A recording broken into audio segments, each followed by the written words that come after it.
you have to have the marketing right first before you can sell anything. The best salespeople in the world are very good at telling a good story. If they don't have the right story, if the narrative isn't correct, if the messaging isn't being received well in the market, even the very best salespeople are likely to fail.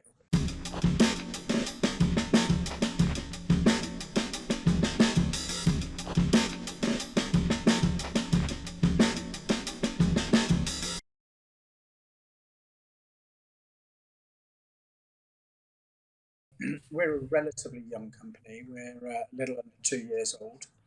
Um, and as I say, the reason for the white wall is we've just moved into a new office. And yeah, I'm waiting for a little bit of branding to come that goes behind me. Okay. Well, do you want to formally introduce yourself then, Alan? Who you are and what you do and what your company is? Yeah, sure. I'm Alan Giles. I'm the CEO and founder of Fractional Execs. We are a business growth consultancy based in London. We service the small and medium sized part of the market. We've really got a couple of headline parts to the business. One is the placing of very senior fractional executives. We've got 35 C-level people across sort of multidiscipline that we can drop into small and medium-sized companies to help them with their growth strategy, to Okay. skills gaps. And then we've got a range of service and solution partners. There's 23 of them today that can offer services in marketing and sales, enablement, coaching. We've got an IP agency that we work with, and most recently we've got an AI regulation specialist. Okay. So, um, a lot of people won't know what fractional means. I do because I'm in the industry. But what does it mean by? What do you mean by fractional exec? A fractional executive is different to a traditional consultant or an interim appointment in that a fractional executive becomes the part of your team for a fraction of the time and for a fraction of the cost. So if you are a growing business, um, nobody can convince me that anybody in a company that's less than about 50 million needs a full-time CFO, for instance. Sure. But you can take a CFO that's highly skilled, got lots of experience, lots of expertise, and you can have them for a certain amount of days per month. Now, the benefit to the company is that they get the right level of expertise at the time they need it, for the time they need it, at a cost that isn't prohibitive. Okay. Now, if I turn that around, the advantage for the fractional executive is that they can build a portfolio of business. So I myself, as well as running fractional execs, I have a couple of fractional appointments as well. Okay. And it means that, I two things. I keep my hand in, but also I get a variety of work. So it keeps it really interesting. Lots of people, when they get to the latter parts of their career, would rather work not on a part-time basis, but work for multiple people doing similar things. Okay. Interesting. So, is there much of a market for that?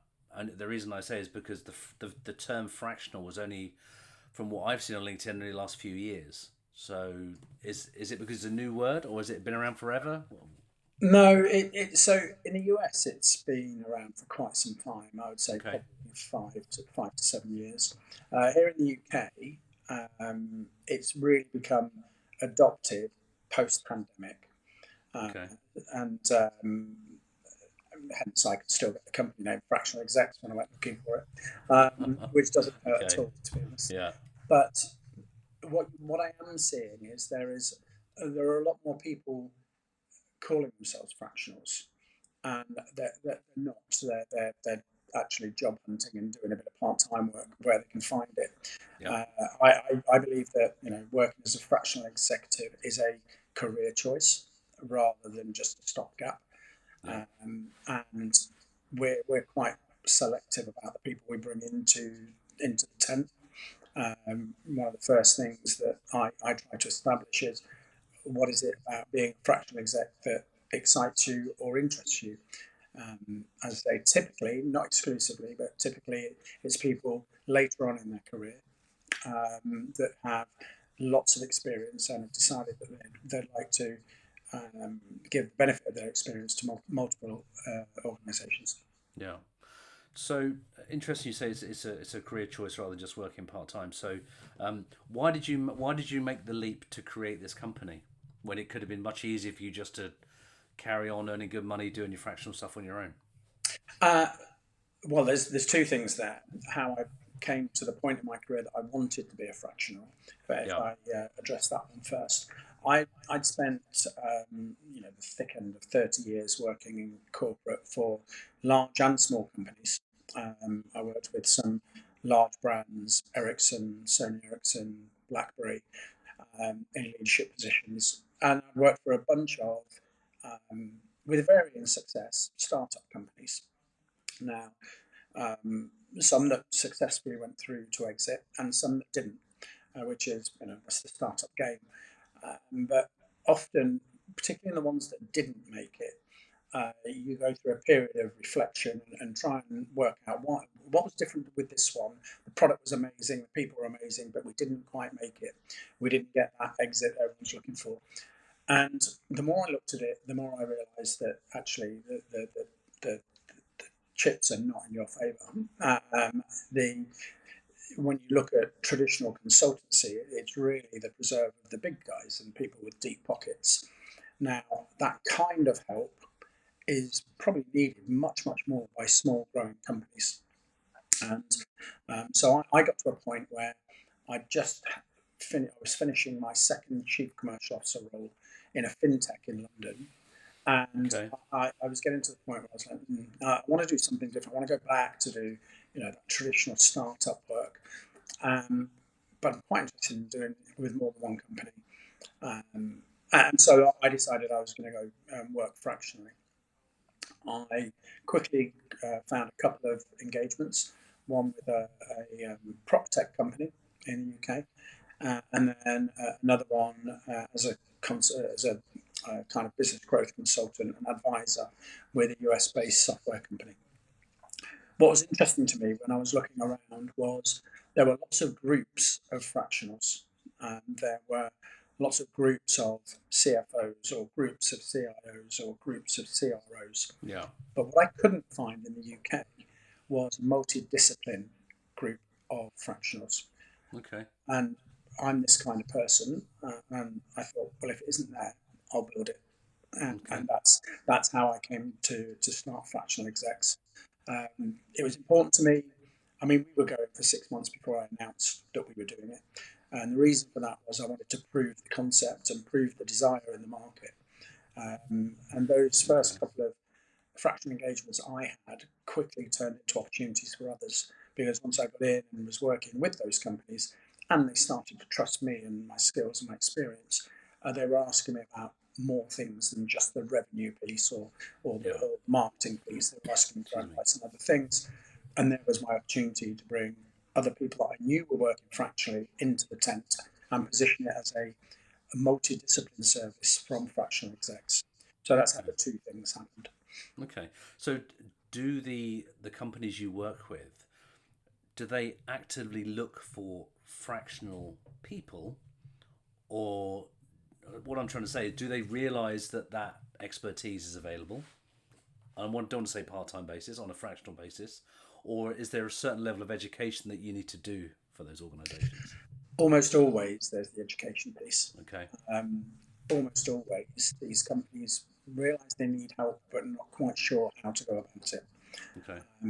There's a couple of examples we've got. We were talking to a company and they were actually interested in me to come in and help them with the revenue generating part of the business.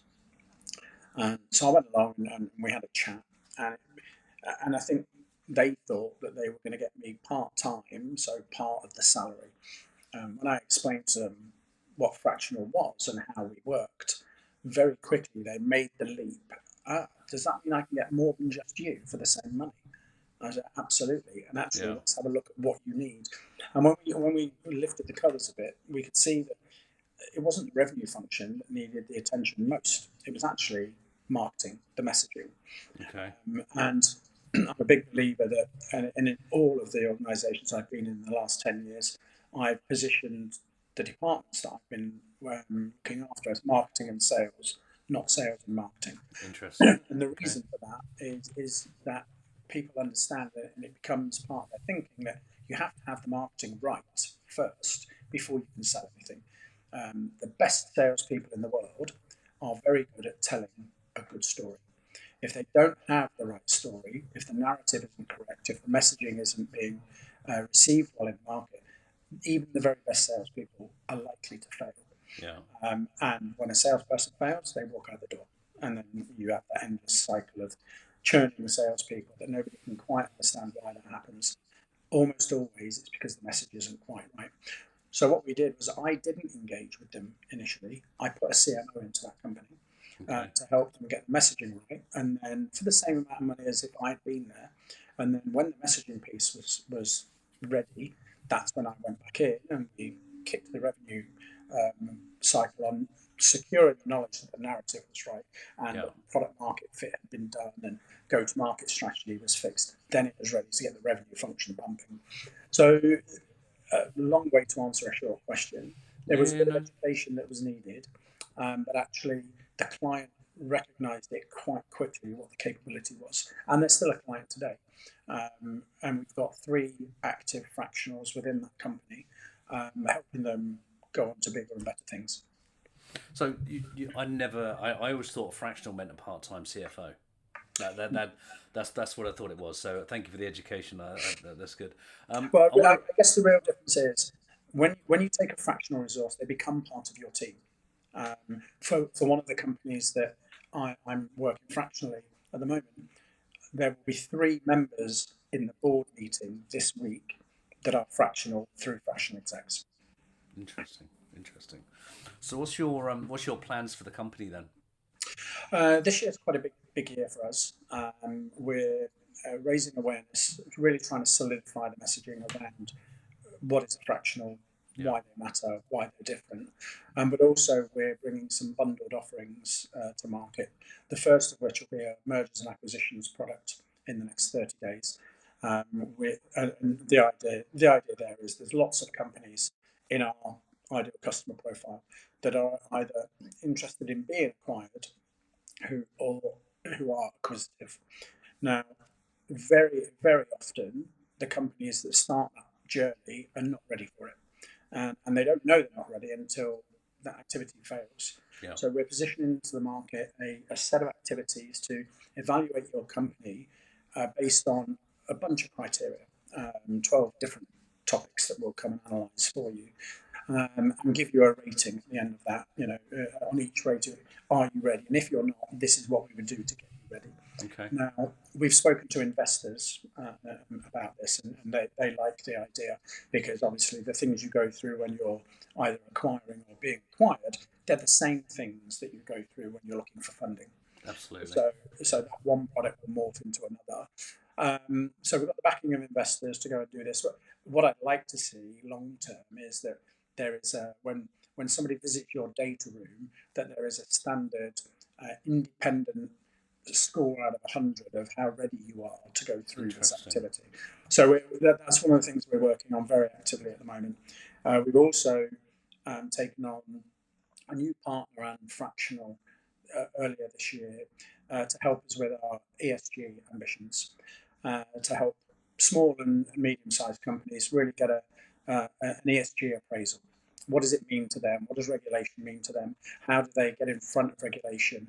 How can they save money? And how can they prepare for what's happening in the future? So that'll be coming probably middle of the summer. And then a little later in the year, we've got a D&I initiative. One of the things I'm really passionate about is trying to attack the gender bias in tech. I've seen Okay. it many times over my careers and done what I could as one person to try and address it. Simple things like paying people the same amount of money for doing the same job, making Yeah. sure the same amount of opportunity for promotion is available to men and women. It's something that I've always seen and always tried to remedy. And so I've got a small team together. Won't surprise you. It's weighted more women than there is men in this team. We're looking at how we can productize that and raise awareness and get companies on the right side of the line. Because in tech, unfortunately, most companies are still on the wrong side of the line. Yeah, no, I agree. In my experience, having been in technology for 25 years, in fact, even 30 years, it's always been the same. I've Um, got a nice little anecdote for that. Um, it was never more apparent to me than when I was running a very, well, not very, but a pretty large sales team across EMEA. And just a short bit of analysis, about 15% of the sales team were female, which is industry standard in tech. And they were accountable for, they were responsible for over 45% of performance. Interesting. Now, if that doesn't make somebody sit up and say, "Oh, we need to do something about that," Yeah. then nothing will. No, I agree. So let's roll the clock back. So obviously I've done my research on you. So Oh dear. um, no, you're okay. You're okay. So obviously you came out of the forces. So you came out of the signals. I saw that. Yeah. So how does someone from signals get into technology sales like you did? How did that happen? So I was a communications engineer in the Royal Signals. Yeah. I was a technician. I did 10 years working in technology and was lucky enough to be working on satellite communications installations, which really helped me when I left. Yeah. When I left the army, I went to work for Hutchison Telecom, who very quickly became Orange. Yeah. So I was there during that period that they launched, and was a systems engineer for those guys before moving to Ericsson, where my satellite communications experience came to the fore. So I was working in the area of satellite radio paging and became the technical trainer globally for VSAT systems within Ericsson. And one of my customers quite nicely told my boss that they should push me down the commercial route, Okay. because they said I was wasted as a trainer, and felt that my customer facing skills could be used in a commercial role. And that was the start of my transition from, you know, being on the tools and doing engineering work Yeah. to actually getting into sales and marketing. How did you find that transition? Because obviously it's a big change, right? It is a big change. What I did notice in the latter part of my career was what I didn't really appreciate that much when it happened. The transition was quite graceful in that I went from being a trainer to a pre-sales engineer into a sales role, and I think what happened. Most technical people are quite logical, so I found the logical nature of sales quite easy to embrace. And I think there's always room for flair and creativity in sales, but actually it can be a fairly mundane task if you can do if you can perform tasks A to Z. You should win more deals than you lose. Now, Yeah. what a lot of salespeople forget is they do the bits of A to Z that they like, and they might miss out F and R and Q, and then maybe they'll get to L at the end, and they Yeah. haven't followed the process. And then what happens is the client gets frustrated because as people that are sold to, there are things that we expect, and if you don't deliver them in the right order at the right time, actually you'll probably lose that sale because Yeah. you're not only not following the process, but actually the client gets frustrated, so they move on to somebody else. So I found the transition relatively easy, without that sounding arrogant. What happened to me quite quickly was I got offered a sales leadership role with a company called Vectron, who are part of the Dover Group in the US, and we acquired a company in Germany.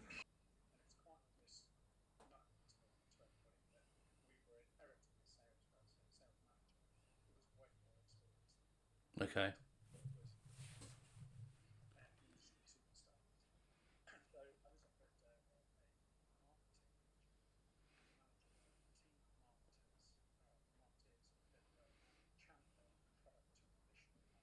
Okay.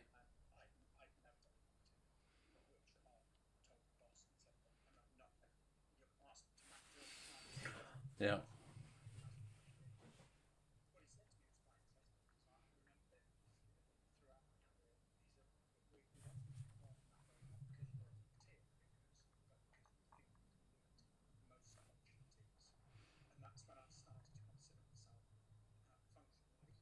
Okay, that's interesting.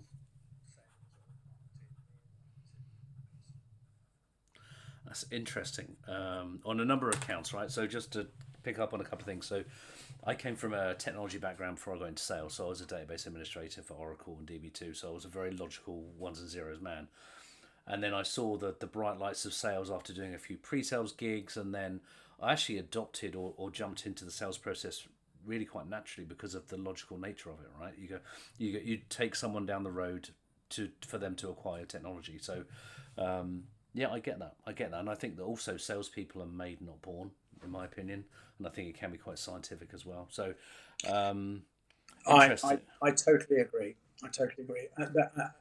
And there are some very successful salespeople. I've had some in my teams that don't conform to that, who work outside the boundaries Yeah, and consider themselves to be mavericks and creative.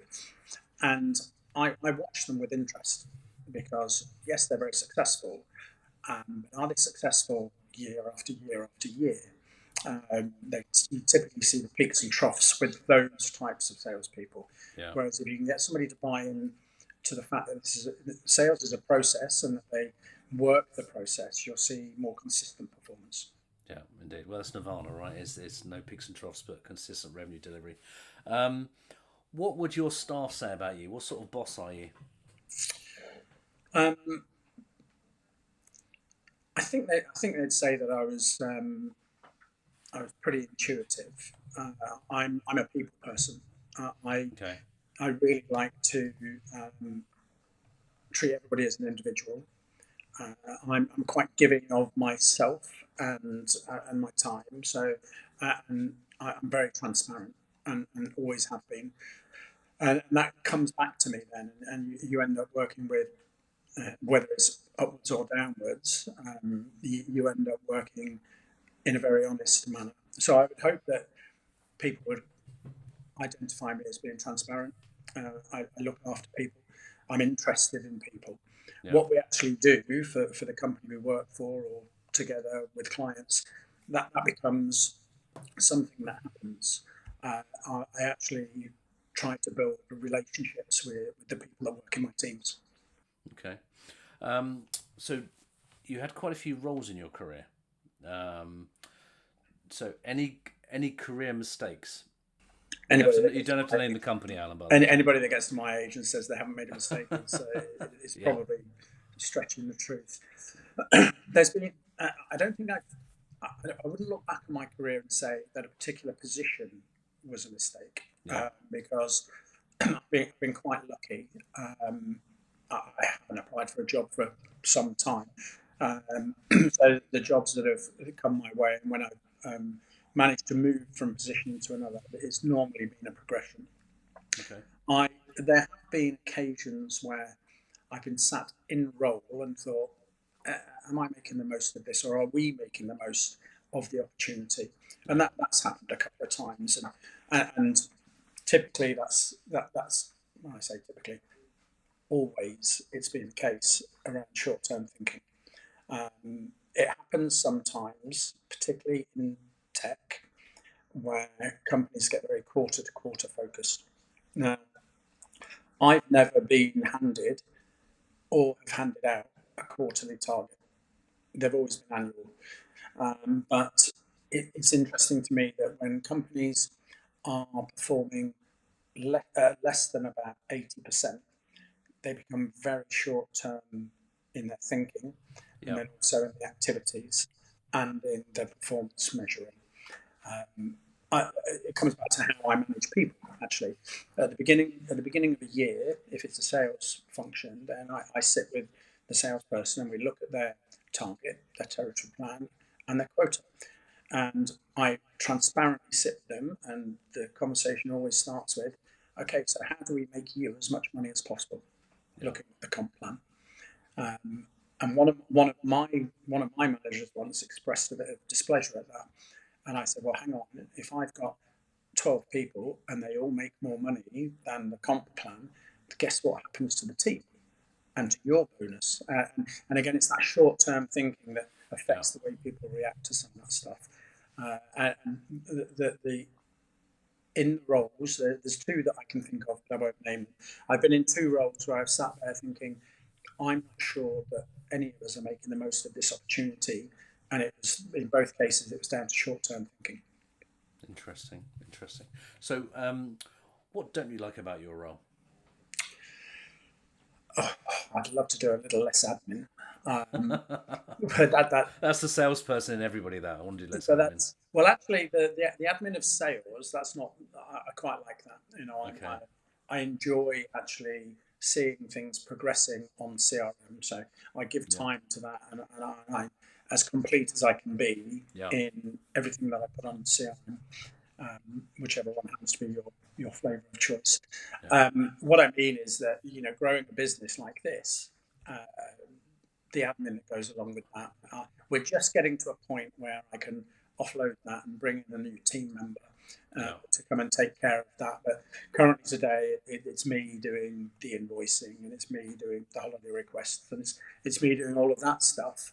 I'm looking But that's forward to also a bit starting. exciting though as well, I suppose, because it's your company. You know, Yes, you're trying to grow it to a certain stage and be a position where you can perhaps not do the admin but afford to take on someone who can do it for you. and we're almost there. I think we're within a month or two. Um, So, yeah, it's always true. The right time to hire somebody in that kind of role is probably during Q2. Right. Um, yeah, that's what we'll do. That'll free me up a little. Um, I'd like to say to go and play more golf, but I know exactly what with my time. I'm sure you Um, just literally read my mind, Alan. Because my next question is, what do you do to chill out? What do you do outside of work?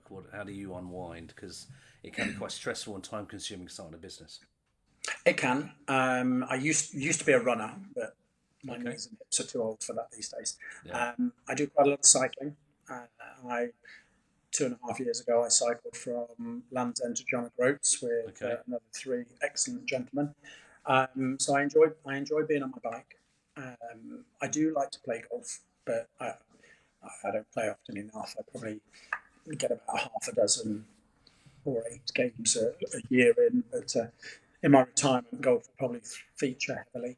Yeah. Um, and I like to watch sports, live sport. So that's what I tend to do. And then a bit of walking with my wife and the dog.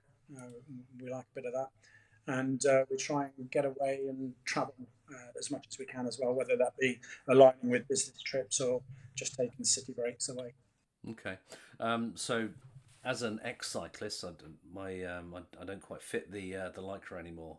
But I did quite a lot of cycling. What was the idea behind the Land's End John O'Groats? Because that's like a milestone checkbox for all cyclists, right? Why do you do that? So I've liked challenges over the years.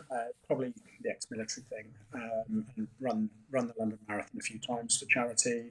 Yeah. I've done a few different things, but so I played football competitively until I was into my 50s, and I was looking for something to replace that level of not necessarily exercise, but that level of camaraderie. And Yeah. when you finish playing team sports, it's the thing I think that people notice most. It's not the sport itself; it's the bits before and afterwards. They're hanging out with your team Yeah. members. So cycling, a few of my friends were cycling already. I got into that, and then unfortunately, one of the guys that I'm close to, his wife was diagnosed with cancer and subsequently passed. Bless her. No. And we decided that we were going to. We'd been talking about doing something, and five of us agreed that we were going to ride from Land's End to John O'Groats. One had to drop out, unfortunately, with injury.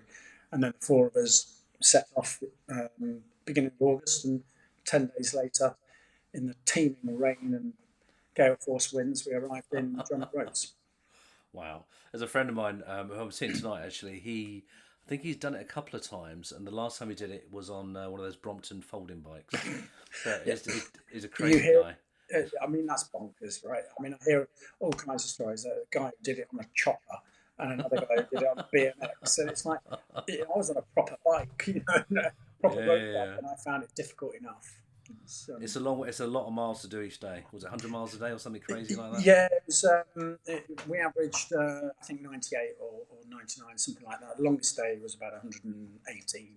Um, it was good. I mean, it was a terrific experience. The whole trip was great and very, very funny. Yeah. But where there was four of us, and on any given day, one of us was struggling, and that becomes funny to the other three. And yeah, so there was a lot of laughs. We had a terrific time.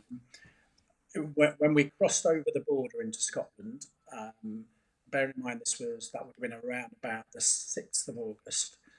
Yeah, about the 6th of August. I then felt like I sat in a puddle for nearly 5 days because it rained constantly. Yeah. Ouch. Not good. But One. good fun. Good fun. Yeah, no, I bet, I bet. So, one question I ask everybody is about the sliding door moment. So, is there any moment in your career which was pivotal or changed the direction of where your life went, whether it be professional or personal? Professionally, for sure. I was working in Mexico, and it was with a company called Radio Laser, and we'd already done the installation of a nationwide radio paging network, satellite-based radio paging, and it was that point I mentioned earlier that I was talking to the project owner, and I was back to do the training for all of their administrative and engineering staff. And we sat having a coffee, and he said, "You know, you really should go commercial." He said, "It'd be great if you." And he offered me a job. Would you like to come here and be a salesperson?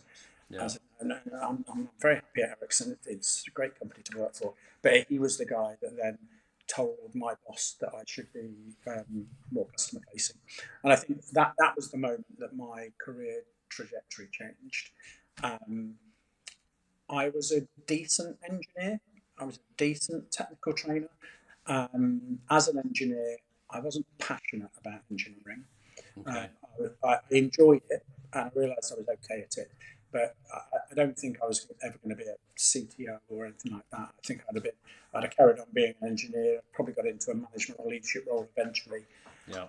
But once I started acting commercially, I realised that that's what I wanted to do. I did like, not just the sales piece. I liked sales. I liked marketing. I liked how they work together, and also the key thing for me in that area, I liked working on partnerships. I'm very much a collaboration person. And I liked working within partnerships and seeing how we could extract the best out of them. My preconception of what fractional meant has been completely changed by our conversation. So I never realised, and I quite like the idea about getting together and understanding or grouping together, because I think as an individual, if you want to be a fractional, and I'm making this up now, CFO, really you're just after a part-time CFO gig by the sounds of it, rather than actually being part of a bigger picture. Yeah, yeah, well, I mean, I guess one of the things that's become really interesting to me is we only have one client where we have a single person deployed. Where we're most successful is when uh, we deploy as at least a two-person team, um, and our biggest clients we've got four and five people deployed. Now that's great for revenue, of course, but actually, it's great for the impact that we can be seen to be making, because it's happening not within a silo or a particular part of the business. The impact of what fractional execs can do is being felt across the business, and that's where the magic happens for us, really. Interesting. So let's fast forward 18 months. We're having a conversation again. What successes are we celebrating for you? At least another couple of um, clients where we I didn't touch on actually. Last year we built a company from scratch on behalf of somebody, a product development team who had an amazing product, but didn't really know how to take it to market. And three of us went and built a company from building a brand, coming up with a name, in collaboration with the founders, Okay. employing the sales team, um, going to market, launching it, creating the website, and getting constant feedback from the market and the customers. to a point now where we still have 3 C-level people on the board, and we're growing it through. We're now into nearly at the end of year 1 of a 5-year plan. So Okay. I'd like another couple of those within the next 18 months, because I think it really shows end to end the impact that a fractional exec can have. So that's my aspiration. 2 more of those types of clients for us to work on, and then just growing the company. We have 33 fractional execs today and 23 partners. Not that I ever want to be at the 200 fractionals area, but I envisage that in 18 months we'll probably be 50, 55, something like fractionals, and somewhere in the region of 35 partners. Wow. Okay. Is there any particular question that I haven't asked that you do want me to ask you, Alan? No, I came to do this for the chat, really. Yeah. It's nice to chat about what we've done and where we've come from, because I think sometimes we become a bit tied up in the moment of what's going on. So that Yeah. that bit of reflection is quite nice, actually. So, but no, I think you've asked most things that I would have asked, so that's great. No, that's fine. It's just because I do my research, but I try not to dig in too deep because otherwise my inquisitive brain won't ask questions that I should be asking, right? So, I try and keep it a little bit mysterious, but what you're doing is very different to what I thought you were doing. Very different. I thought That's I thought good. you I thought you were going to be saying that uh, you're running a recruitment firm for fractional execs and you're placing them into different companies. That's what I thought you were going to say. No, that's very different to what we do. And in fact, Yep. part of so one of the things that I wanted to do once I realised there was a gap in the market for a multidiscipline fractional group Yeah. was to support that with an ecosystem of partners that can actually help deliver services into our clients, normally at the recommendation of the fractionals that have deployed, but not always. And what we've done as part of that ecosystem, we have recruitment companies. We've got 3 of them. Now, the reason for 3, and I'm delighted to say that they get on very well and they complement each other beautifully, Yeah. is recruitment company A, recruitment company B, and recruitment company C are very good at recruiting for different types of profiles. Okay. But when you put them all together, actually, we can recruit for anybody.